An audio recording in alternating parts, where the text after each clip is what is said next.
Today's video is all about mistakes new YouTubers make. I'm going to tell you 8 mistakes that beginner YouTubers make that directly affects their growth on YouTube. In fact, that is the reason why they grow pretty slow. If you want to grow faster, then make sure not to make these mistakes. My channel is all about YouTube growth and YouTube tips. If that is something that interests you, make sure to subscribe and turn your post notification on so you don't miss anything, as I will be uploading more videos. Before we start the video, I have to quickly tell you that it only takes 2 seconds of your time to hit that like button and press the subscribe button. While you are at it, don't forget to comment down below because it's the best way you can support my channel. The first mistake I have seen new YouTubers make is not checking their analytics. Many beginner YouTubers have questions like, why am I not growing? Why am I not getting views? Why am I not getting subscribers? The answer to all of those questions lies in your analytics. One of the biggest parts about being a YouTuber is constantly checking your analytics to make sure that your channel is growing in the right direction. You need to monitor your traffic sources, audience retention, engagement rates, and audience demographics. These are all important things about your channel that you need to understand. If you ever hit a bump and your channel stops growing, or your videos are not ranking in search anymore, or YouTube has stopped pushing out your videos, then by looking at your analytics, you can easily understand what you need to work on.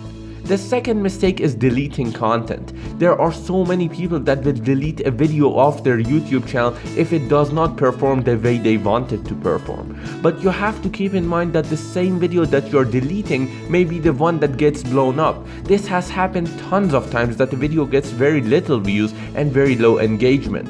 But then after several months, that same video will get picked up by the algorithm and it will get tons of views and engagement as it's shown all over the platform.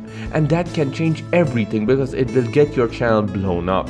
The third mistake is not making videos for your audience. Now, there are two sides to this. One is you're doing YouTube for hobby, which then this point should not concern you. But if you're serious about YouTube and you want to have an engaged audience, rank your videos in search, make people subscribe and get good audience retention, then it is super important that when you're finding video ideas and planning for them to keep your audience in mind. You need to find out what type of content does your audience prefer. What are your most viewed videos about? What is trending on YouTube right now? That is when you are going to see an increased amount of views and subscribers and growth on your channel.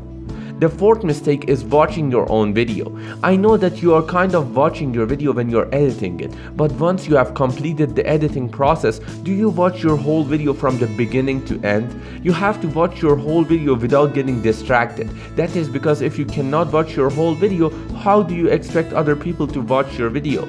So while watching your own video, look out for parts that should not be included in your video. If you are talking too much about something, or if you are going off topic, or if your intro is very long and stuff like these. Make sure not to include parts that are not necessary in your video. To make your videos more interesting, you can add sound effects, graphics, text, b-rolls, and things like these that grabs people's attention. The fifth mistake is not adding end screen or aka end cards. Adding end screens take you less than 10 seconds, but they have tons of advantage.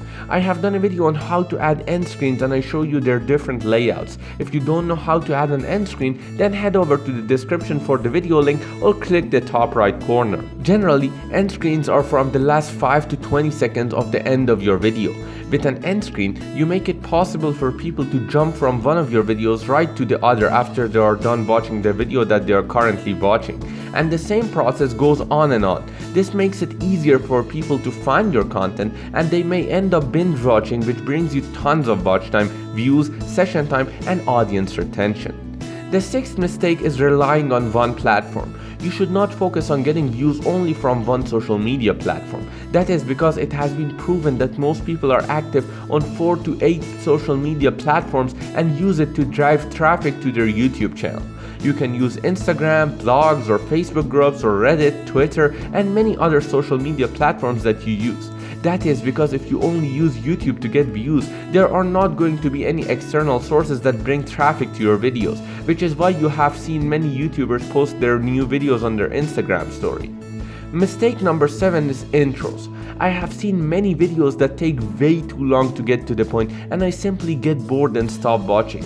If a video has intro for 2 or 3 minutes, that is when you are going to have a really bad audience retention, because people will just start leaving your video because they are not seeing what they have clicked for. Your video should get to their point in the first 10 to 20 seconds. That is because it's way more likely that you're going to hook your viewers and make them watch your video for longer, and you're going to get a better audience retention. The best way that you can keep your intros really short and concise is to outline or script your intros, and then use it when you're filming your intro. That makes sure that you only say things that your audience need to hear. And this method is what causes the difference between 10-second audience retention and the 10-minute audience retention. Mistake number 8 is quality. Neglecting video and audio quality is really common among small YouTubers. If your audio quality is bad, the audio is grainy, there are a lot of background noises, then there's a high chance that people will not watch your video for long. The same thing applies for your video. You have to have good lighting and background to make your video look more interesting. Now, I don't mean that you have to have $5,000 camera, a $500 microphone, and a $2,000 lighting kit. You can get amazing audio quality with $20 color microphone off of Amazon and a $50 ring light again from Amazon. And don't forget that you can always film your videos with your smartphone, because smartphones have amazing cameras these days. And that brings me to the end of this video. I hope you enjoyed this video. Make sure to share this video with any people you know that might help them. My goal is to help every small YouTuber out there. Make sure to hit that like button and comment down below what you think about this video, or if you know any other mistakes. Finally, hit that subscribe button to ensure that you're building your YouTube future the right way. Until next time, peace.